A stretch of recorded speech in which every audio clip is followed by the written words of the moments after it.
Really? I'm I think surprised, so. just because the females are all usually so tiny that I feel like it makes sense to normally their stature. Well, It only ever appeared small to me when a bigger person was wearing it, like that makes sense. the That ones that on actually makes Raquel or Naya. Yeah, that actually makes sense. But I like from the aesthetic design, from just like the aesthetic in general, not just the size, but I just love the design of the world championship, the world heavyweight championship, the one that Seth Rollins has. Um, and I love, obviously, because I love that design, I'm gonna love that design on any belt. So like seeing it on the white strap, I think was just super dope. I think it just looks really, really clean. And it looks like a big gold belt. And the ironic part about it is if you look at who's holding the world title and the world women's championship, they're both like Hunter's kids. Like really. Seth is one of the NXT guys that he brought in, and Rhea was kind of like, I always said Rhea Ripley was like his like, if you took Triple H and you brought him like, and he was like birthed as a woman and was like the and was like the heavy metal kind of like emo rock kid. It would be Rhea Ripley. Like Hunter reminds me of Rhea Ripley reminds me of Hunter a And I think lot. she knows this because I'm pretty sure, Absolutely. like during one of the NXT like Halloween dress up things, She she dressed up as actually, Triple H. yeah, yeah. And Shane Thorne dressed as China, which was hilarious. The Oh, fact that they did that. I didn't they see did that that. part.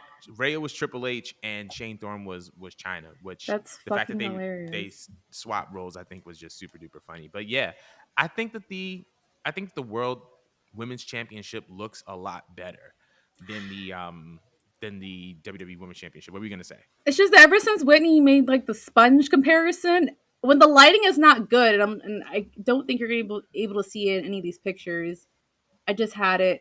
And when it's in like the lighting inside the ring, it doesn't look like a sponge. But when they're in like backstage and the lights are, I guess, a little bit dimmer and not as like bright, it does end up looking kind of like a sponge. But it's not ugly. It's just that now my brain can't unsee it thanks to Whitney and her collages of sponges that she sent to the group chat.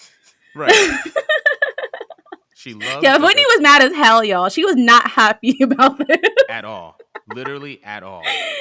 Oh my god! But it goes with Asuka. I think it would go well on other women. I mean, I think that the white makes it look not dainty, but a little more feminine. Cause that's my thing with like the belts. For the women's belt, I want the belts to still look comparable to the men's. Not saying they had to look like the men's, but I feel like it needs to look like a legitimate grown ass women belt. Right. So I like how they still try to make it a little bit consistent to the men, but just gave them different colors and just gave them the white because it just seems a little more softer. But it's not like a soft looking belt, not like the Divas belt, for example. Right. The Absolutely. infamous, yeah, that butterfly belt pissed me off because it's just like it looks like something that would have been sold at Justice. Like, what grown ass woman is gonna fight for a butterfly? The only grown ass woman I want to see with a butterfly on them is Mariah Carey. Other than that, I don't need I that. don't need that. So Right. I don't need that. But I think it's gonna look great on every female, whether they are as expressive as Asuka or they're as like feminine as most of the other women. So I think they did a good job. Yeah, I think both belts are very, even just like the women's championships, even when they were the Raw and SmackDown women's championships. I feel like after kind of like the Divas era, they've done a really good job at making the belts feel really neutral. Like I didn't feel like it needed to be modified for any particular superstar unless we're just talking about nameplates. So I think that WWE's done a really good job in making them a nice, like healthy balance. The white strap is very like it's very plain. It's plain enough so that whoever gives the belt life is going to kind of define the white. So like if it's Alexa Bliss, obviously is going to look more feminine because of who Alexa Bliss is. But if it's Rhea Ripley, it's just going to feel like a heavyweight title belt because Rhea Ripley's just kind of portrayed as this monster. I So like that take. Yeah. so shout outs to WWE for keeping it neutral, keeping it gender neutral in Pride Month. But we want to know how y'all feel. Which brand has the better women's championship belt aesthetic wise? Let us know in the comments. But we're moving on because this Saturday is the debut of AEW Saturday Night Collision on TNT at 8, 7 Central. It's going to be headlined by a 6-man tag featuring Bullet Club Gold going up against CM Punk and FTR. And CM Punk obviously has been a very, very hot topic in wrestling for the past, I would say, 9 months, so to speak, ever since the All Out Brawl Out. And he said something this past Thursday on Dynamite in a promo saying that he has a lot to get off of his chest. So, first of all, what do you think he's going to be talking about? Are you excited for the return of CM Punk? And another offshoot question: what is your expectation for AEW Collision as a TV program? Hmm. I feel like, let me answer backwards. I feel like they're gonna go in with a bang. Mm, Um, just because I feel like they're on purpose doing it to just combat with whatever WWE is gonna put on that day.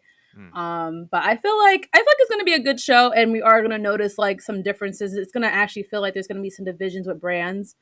So it's not just gonna feel like Dynamite, and then on the side, if you feel like it, there's extras on Rampage. I feel like it's gonna genuinely feel like two brands, the way we're used to seeing two brands with WWE and treating it like almost two different programs mm, that work together.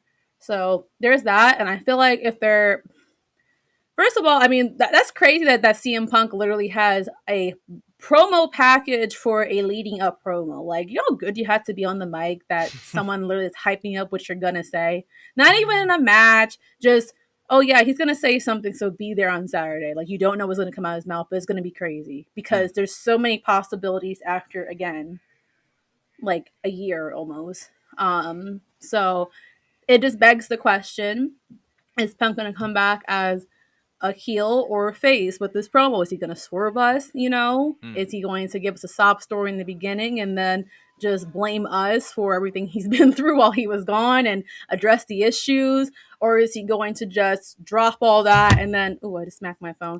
Or is he going to drop all that and he's going to just go straight into a storyline that bleeds with some things that are in the known and some things that, you know, are again just on storyline? Because I feel like he could go with more recent stuff. Realistically, mm, he could instead of pointing fingers at people that he worked with, point fingers at reporters, because that's been his more recent beast that we heard him speak about. So he could like mm, kind of dodge all that, choose to just like make a few jabs that are realistic, but then just keep it professional, stay on topic, talk about like his next feud. So we don't know. We really don't know, but I'm expecting something spicy. I'm expecting something very messy. I'm expecting something to be jaw dropping, just because that's just CM Punk's fashion. mm. And you don't hype up a promo like that for something weak. Very true. So I'm betting on him coming back as a heel. My Mm. personal opinion, because I don't